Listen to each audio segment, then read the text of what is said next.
दोस्तों, एक और नए सेट में आप सभी लोग का स्वागत है। टेट से तीसरा लेकर आए हुए हैं जो बीएसएससी के लिए काफ़ी इम्पोर्टेंट है। चलिए क्वेश्चन में पहला देखते हैं। तो हमारा क्वेश्चन में पहला है, आईसीसी महिला विश्व कप 2022 की मेज़बानी किस देश ने की है?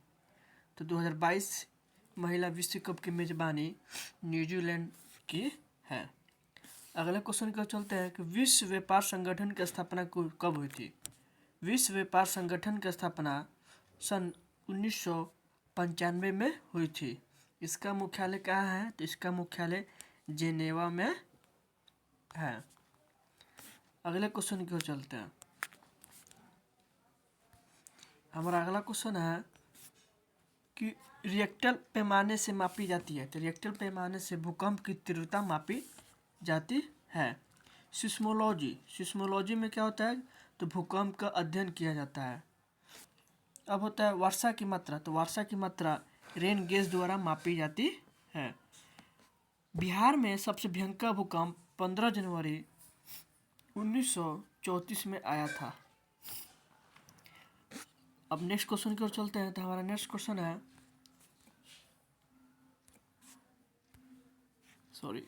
तो हमारा नेक्स्ट क्वेश्चन है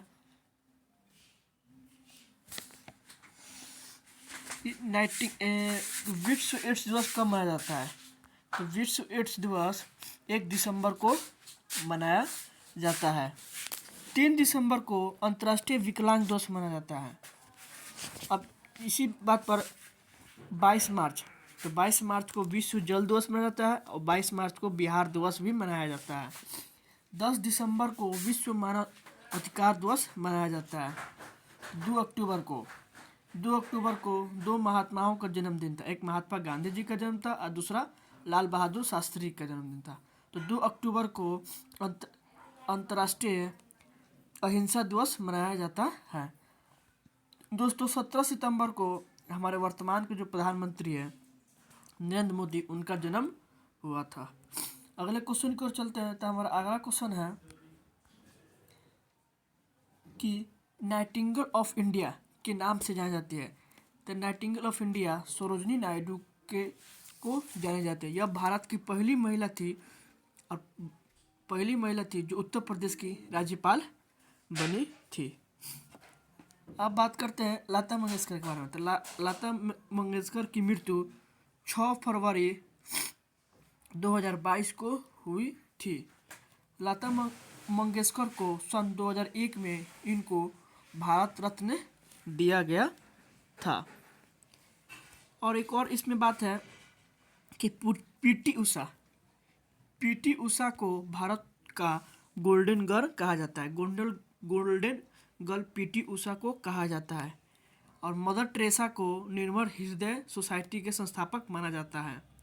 मदर टेरेसा को शांति में वो नोबेल पुरस्कार मिला था सन 1979 को मिला था और भारत रत्न सन 1980 को मिला था। ध्यान रखिए दोस्तों, अगर नोबेल पुरस्कार का है तो नोबेल पुरस्कार सन 1979 को, और भारत रत्न बोले तो 1980। किनको नोबेल पुरस्कार मिला था? तो मदर टेरेसा को मिला था। भारत रत्न की शुरुआत सन 1954 से शुरू किया गया था।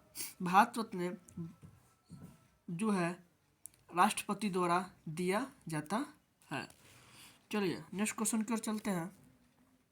तो हमारा नेक्स्ट क्वेश्चन है कि विश्व किस खेल से संबंधित है? तो विश्व जो है शतरंज खेल से संबंधित है। शतरंज की शुरुआत भारत में हुई है।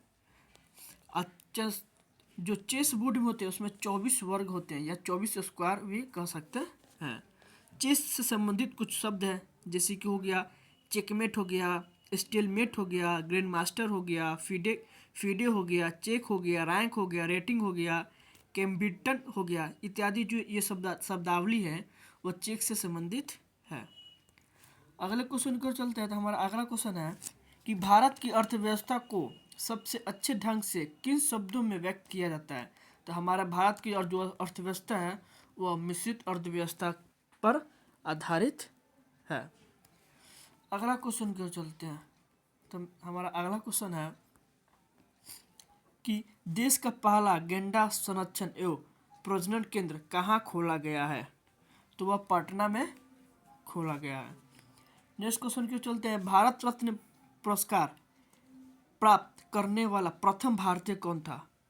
तो भारत रत्न पुरस्कार पाने वाला प्रथम भारतीय सर्वपल्ली राधाकृष्णन थे।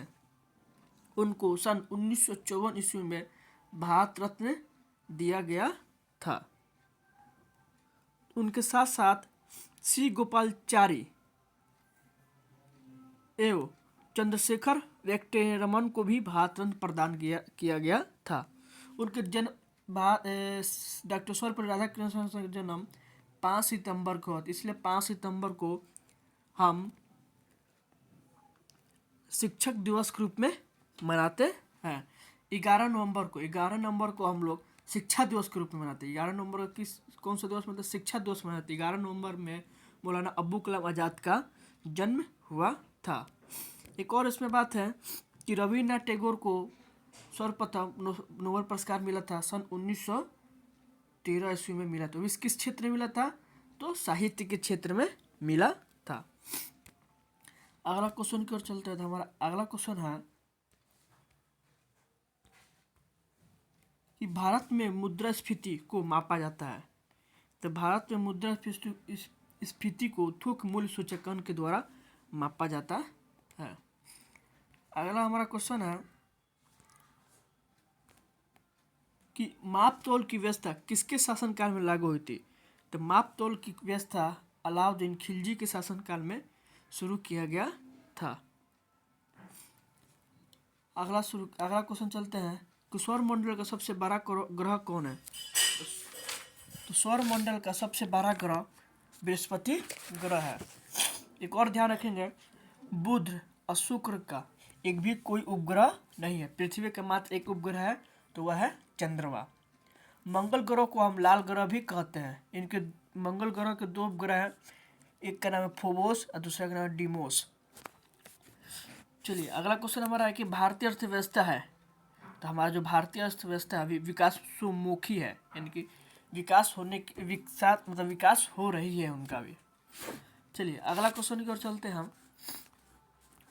तो हमारा अगला क्वेश्चन है कि किस व्यक्ति ने प्रथम बार कार्यकारी प्रधानमंत्री के रूप में पद संभाला था? को गुलजारी लाल नंदा ने कार्यकारी प्रधानमंत्री के रूप में पद संभाला था। उन्होंने पहला पद संभाला था जब लाल बहादुर की मृत्यु हुई थी 11 जनवरी 1966 को। तो गुलजारी लाल नंदा को उनको प्रधानमंत्री के रूप में दिया गया था। फिर दूसरा बार जब गुलजारी लाल नंदा को भारत रत्न में दिया गया 1947 में, उनको भारत रत्न द्वारा सम्मानित किया गया था। अगले क्वेश्चन की ओर चलते हैं। तो हमारा अगला क्वेश्चन है कि संविधान का अनुच्छेद 368 संबंधित है। संविधान 368 में संविधान संशोधन की प्रक्रिया से संबंधित है। एक और है वित्त आयोग का गठन अनुच्छेद 280 के तहत होता है। वित्त आयोग का गठन अनुच्छेद 280 के तहत होता है। और संविधान और अनुच्छेद 324 है वह निर्वाचन आयोग के गठन से संबंधित है।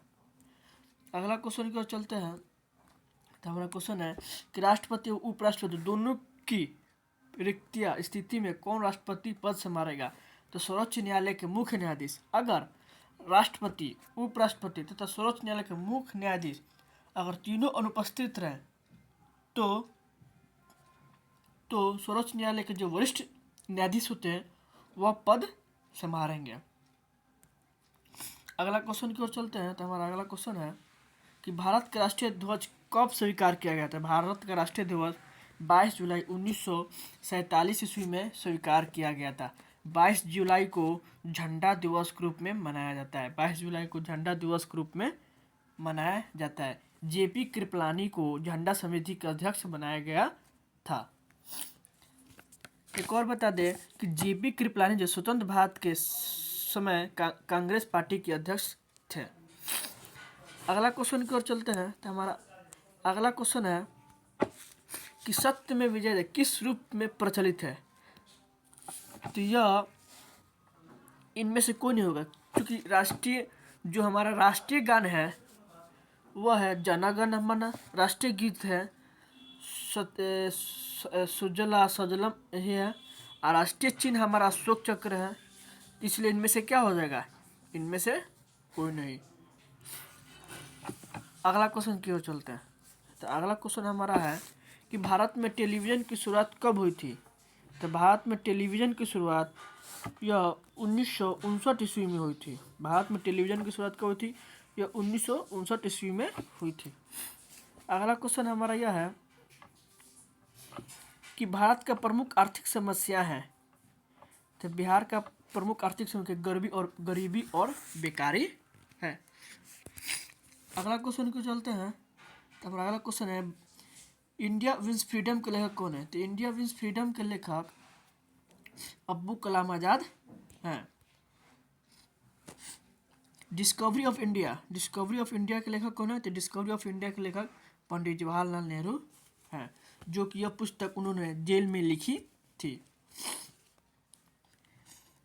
अगला क्वेश्चन की ओर चलते हैं। तो अगला क्वेश्चन हमारा है कि एशिया की सबसे लंबी नदी कौन है। तो एशिया की सबसे लंबी नदी यांगटीसी वियांग है, जो कि चीन की सबसे लंबी नदी है। अगला क्वेश्चन की ओर चलते हैं कि निम्न में से कौन ठंडी जलधारा है। तो लेब्रोडोर जो है वह ठंडी जलधारा है। अगला क्वेश्चन की ओर चलते हैं कि भारत की प्रथम महिला राजदूत कौन थी। तो भारत की प्रथम महिला राजदूत श्रीमती विजयलक्ष्मी पंडित थी। भारत रत्न सम्मानित होने वाली पहली भारतीय महिला श्रीमती इंदिरा गांधी थी। फिर मुख्य चुनाव आयुक्त बनने वाली प्रथम महिला कौन थी। तो श्रीमती रमा देवी। मुख्य चुनाव आयुक्त की प्रथम महिला बनने वाली कौन थी, श्रीमती रमा देवी थी। उच्च न्यायालय की मुख्य न्यायाधीश की नियुक्ति होने वाली प्रथम महिला कौन थी। तो लीला सेठ थी। वह सुप्रीम कोर्ट की न्यायाधीश बनने वाली प्रथम महिला फातिमा बीबी थी। एक और इसमें संबंधित है कि ओलंपिक पदक जीतने वाली पहली भारतीय महिला थी। तो ओलंपिक पदक जीतने वाली प्रथम महिला करमन मलेश्वरी थी। करमन मलेश्वरी थी। चलिए अगला क्वेश्चन की ओर चलते हैं। तो हमारा अगला क्वेश्चन है कि भारतीय संघ के दक्षिणतम बिंदु भारतीय मुख्य भूमि के दक्षिणतम छोर से कितने अक्षांश के अंतर है। तो यह 2 डिग्री अक्षांश के बीच इनके अंतर रहता है। एक देशांतर दूसरे देशांतर के बीच 4 मिनट का अंतर होता है। अगला क्वेश्चन को चलते हैं। तो हमारा अगला क्वेश्चन है कि लक्षद्वीप समूह में कौन सा द्वीप शामिल नहीं है। तो लक्षद्वीप समूह में हमारा मरकत द्वीप शामिल नहीं है। नेक्स्ट क्वेश्चन चलते हैं कि कांग्रेस के किस अधिवेशन में हिंदी को सर्वप्रथम राष्ट्रभाषा के रूप में प्रस्तुत किया गया था। तो यह बेलगांव अधिवेशन में हिंदी को सर्वप्रथम राष्ट्रभाषा के रूप में प्रस्तुत किया गया था। बेलगांव अधिवेशन की अध्यक्षता स्वयं महात्मा गांधी जी ने किया था। अगले क्वेश्चन को चलते हैं। हमारा अगला क्वेश्चन है कि चंद्रगुप्त मौर्य व सेल्यूकस निकेटर के बीच युद्ध कब लड़ा गया था। तो यह युद्ध 305 ईसा पूर्व में लड़ा गया था। जो सेल्यूकस निकेटस था वह एक और क्वेश्चन है कि इंडिका नामक पुस्तक किसने लिखी थी। तो सेल्यूकस निकेटस के राज्य में सभा में रहने वाला जो मेगास्थनीस था उन्हीं के द्वारा लिखा गया था इंडिका नामक पुस्तक में चंद्रगुप्त मौर्य के प्रशासनिक सेवा भारतीय की प्रशासनिक कार्यविधि और उनके कल्चर के बारे में बताया गया है। अगला क्वेश्चन है कि कपास की खेती से संबंधित कौन सा विकल्प सत्य नहीं है। तो यह सत्य नहीं है कि तापमान से 45 से 55 डिग्री, यह जो है तापमान इतना नहीं होना चाहिए। नेक्स्ट क्वेश्चन की ओर चलते हैं। हमारा अगला क्वेश्चन है कि नागोजी ओकोरजो इवेला किस वैश्विक संस्था की पहली महिला महानिदेशक बनी थी। तो विश्व व्यापार संगठन की पहली महिला महानिदेशक बनी थी। अगला क्वेश्चन हमारा है कि अमोघ वर्ष प्रथम किस वंश का शासक था? तो यह राष्ट्रकूट वंश का शासक था। अमोघ वर्ष जैन धर्म का अनुयायी था। अब राष्ट्रकूट वंश का स्थापना 753 ईस्वी में दंती दुर्ग में किया गया था। अगला क्वेश्चन चलते हैं। तो हमारा अगला क्वेश्चन है कि मोहम्मद गौरी ने किस युद्ध में पृथ्वीराज चौहान को हराया था? तो तराई का दूसरा युद्ध में मोहम्मद गौरी ने पृथ्वीराज चौहान को हराया था। पर तराई का प्रथम युद्ध में, जो कि सन 1991 ईस्वी में हुआ था, जिसमें पृथ्वीराज चौहान ने मोहम्मद गौरी को परास्त किया था। फिर 1192 ईस्वी में जो तराई का दूसरा युद्ध होता है, इसमें मोहम्मद गौरी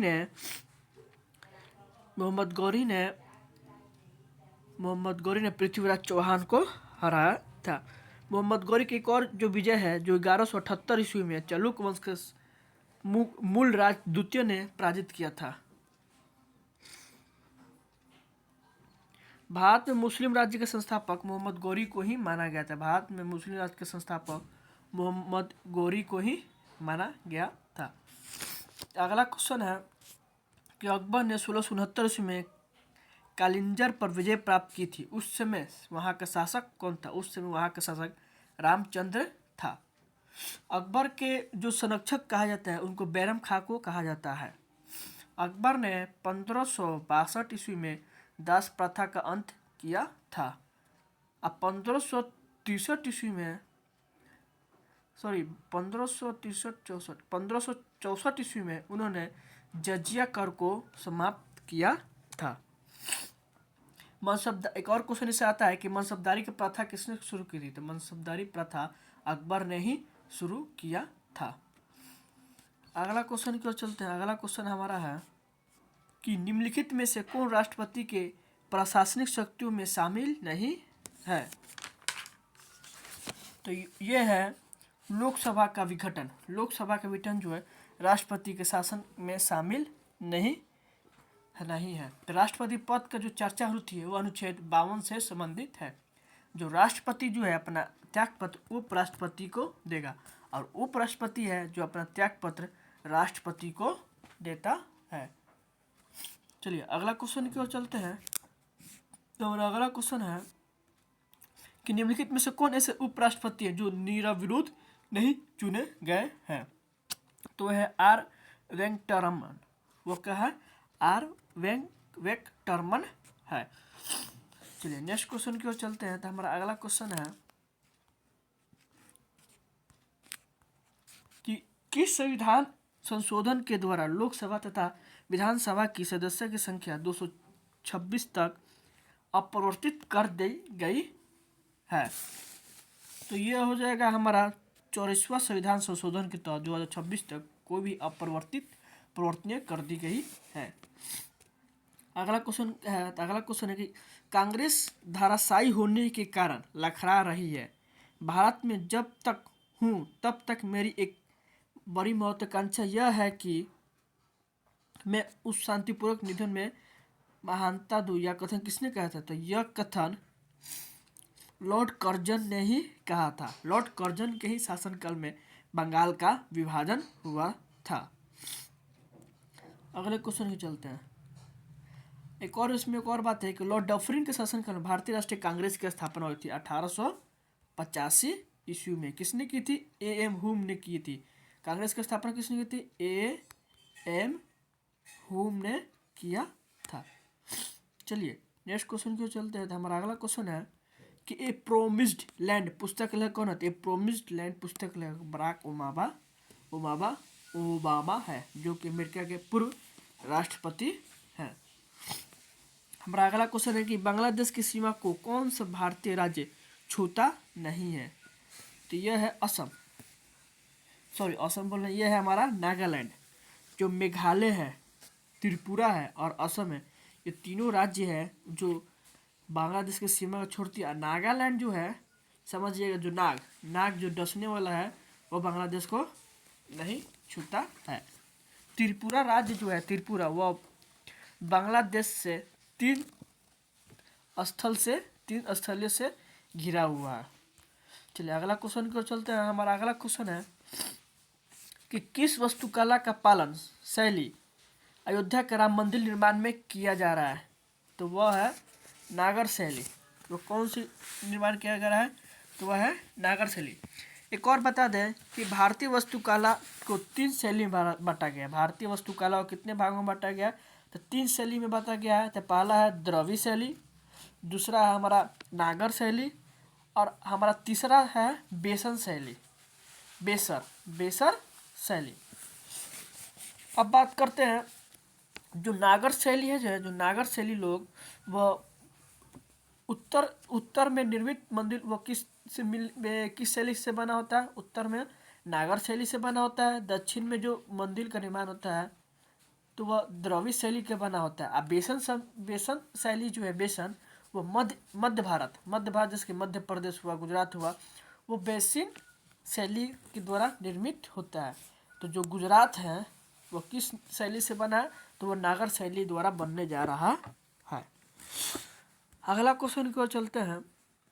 तो हमारा अगला क्वेश्चन है कि रास्तरंगिणी नामक ग्रंथ का फारसी में अनुवाद किसने किया था? रास्तरंगिणी नामक ग्रंथ फारसी में मौलाना शौरी ने किया था। रास्तरंगिणी जो है, रास्तरंगिणी कल्हण द्वारा लिखे गया है। ये जो पुस्तक है वह कश्मीर के इतिहास के बारे में बताता है। एक और बता दो, अभिज्ञान शकुंतलम, कुमार संभव या रघुवंशम, ये जो पुस्तकें हैं वो कालिदास द्वारा लिखा गया। मीन कैफ जो है वो एडोल्फ हिटलर द्वारा लिखा गया।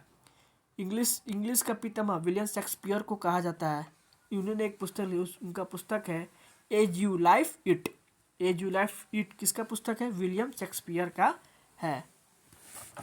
चलिए नेक्स्ट क्वेश्चन की ओर चलते हैं। हमारा अगला क्वेश्चन है कि 79वें गोल्डन ग्लोबल पुरस्कार 2022 में निम्नलिखित में से फिल्म में सर्वोत्तम सोनम पिक्चर ड्रामा पुस्तक किसने जीती थी? तो वह है the power of the dog ने जीती थी। अगला क्वेश्चन चलते हैं। हमारा अगला क्वेश्चन है कि क्रांतिकारी संगठन हिंदुस्तान रिपब्लिकन एसोसिएशन के संस्थापक कौन है? तो वह है सचिंद्रनाथ सन्याले है। वो कौन है? सचिंद्रनाथ सल्याने है। अगला क्वेश्चन की ओर चलते हैं। हमारा अगला क्वेश्चन है देश की प्रथम शावक यानी कि बोलती फिल्म आलम आरा के निम्नलिखित में से कौन थे? निर्देशक कौन थे? तो पहली बोलती फिल्म आलम आरा के निर्देशक वह है आरदेशीर ईरानी थे। जो राजा हरिश्चंद्र थे, जो कि 1913 ईस्वी में बनाया गया था, वह बिना बोलती हुई फिल्म थी। फिर से अंग्रेजों द्वारा निर्मित पहला फिल्म का नाम क्या था? सावित्री था, ध्यान रखिएगा। अगला क्वेश्चन की ओर चलते हैं। हमारा अगला क्वेश्चन है कि कलहारी मरुस्थल क्षेत्र में पाए जाने वाले जनजाति हैं। कलहारी मरुस्थल ब्रूसमैन जो है वह कलहारी मरुस्थल में पाए जाने वाला जनजाति है। जो निग्रो जनजाति है वह मध्य अफ्रीका के निवासी है। और माओरी जो जनजाति है वो न्यूजीलैंड के निवासी है। चलिए अगला क्वेश्चन की ओर चलते हैं। हमारा अगला क्वेश्चन है कि बिहार में किस वर्ष पहली बार दूरदर्शन का केंद्र स्थापित किया गया था? तो 1978 ईस्वी में बिहार में पहला दूरदर्शन केंद्र स्थापित किया गया था। अगले क्वेश्चन की ओर चलते हैं। तो हमारा अगला क्वेश्चन है कि बिहार के किस नेता ने महात्मा गांधी के साथ किसान आंदोलन का नेतृत्व किया था? तो राजकुमार शुक्ला ने जो कि किसान आंदोलन में नेतृत्व किया था। बिहार से एक और बात, जो नालंदा विश्वविद्यालय की जो स्थापना किए थे गुप्त शासक कुमार गुप्त प्रथम ने किया था। नालंदा विश्वविद्यालय की स्थापना किसने? कुमार गुप्त प्रथम ने किया था। नालंदा विश्वविद्यालय के ध्वस्त मोहम्मद बख्तियार जो है वो नालंदा विश्वविद्यालय की ध्वस्त किया था। अगला क्वेश्चन चलता है कि नालंदा विश्वविद्यालय को किसने ध्वस्त किया था? अगला क्वेश्चन नहीं हुआ तो बख्तियार खिलजी ने किया था। नालंदा बौद्ध विश्वविद्यालय जो है वह किसने किसने ध्वस्त किया था? तो बख्तियार ने किया था। नालंदा बौद्ध विश्वविद्यालय की स्थापना किसने की थी? कुमार गुप्त प्रथम ने किया था। अगला क्वेश्चन की ओर चलते हैं। हमारा अगला क्वेश्चन है कौन सा देश 2022 में संयुक्त राष्ट्र जलवायु परिवर्तन सम्मेलन COP27 की मेजबानी करेगी? तो मिस्र जो है वो मेजबानी करेगी। अगला क्वेश्चन हमारा है T20 इंटरनेशनल क्रिकेट में पाकिस्तान के किस खिलाड़ी ने विराट कोहली का रिकॉर्ड तोड़कर सबसे कम पारियों में 2500 रन बनाने का रिकॉर्ड अपने नाम कर लिया है? तो वो कौन है? बाबर आजम, जो कि पाकिस्तान का खिलाड़ी है। अगला क्वेश्चन की ओर चलते हैं। तो हमारा क्वेश्चन अगला है कि जब हम जल के नीचे सुनहरी भरने के लिए रखते हैं तो जैसे जैसे सुराही भरती जाती है वैसे वैसे हमें विशेष प्रकार की ध्वनि सुनाई देती है। इसका कारण हमें हमारा अनुनाद है। एक और बता दें, जो कदम ताल जो सैनिक द्वारा चले जाते हैं पुल पर, उसका भी घटना किसका कारण होती है? तो ध्वनि के अनुनाद के कारण होती है। जो तानसेन के गाना से जो कांच टूट जाता था उसकी भी किससे संबंधित? तो ध्वनि के अनुनाद से संबंधित है।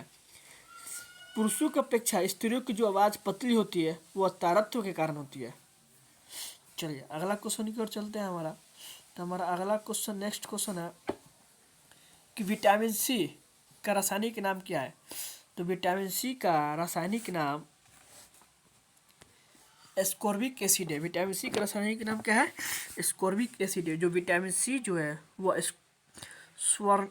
स्कॉर्वी रोग से संबंधित होती है।